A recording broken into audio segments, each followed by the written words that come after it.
আমাদের বাপ চাচাদের কথা যদি বলি বা বাপ দাদা বা হচ্ছে মানে 20-30 বছর আগের বা মানে 1-2 জেনারেশন আগের কথা যদি বলি এক কথায়, তো তাদেরকে যদি আপনি জিজ্ঞেস করেন যে আপনি কেন দেশের বাইরে গেছেন, আপনার দেশের বাইরে যাওয়ার কারণ কি, তারা একটা কথাই বলবে যে ফ্যামিলিকে ভালো রাখার জন্য বা মানে টাকা পয়সা ইনকাম করার জন্য, রাইট?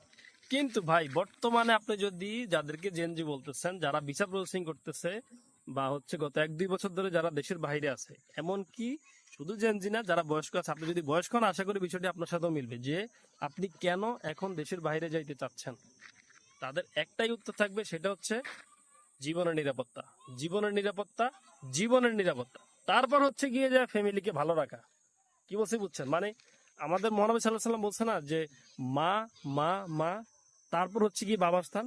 আমার মাই পার্সোনাল ওপিনিয়ন যে এই ক্ষেত্রে যে নিজের জীবনের নিরাপত্তা, নিজের জীবনের নিরাপত্তা, নিজের জীবনের নিরাপত্তা, তারপর হচ্ছে গিয়ে ফ্যামিলিকে ভালো রাখা, টাকা পয়সা ইনকাম করা।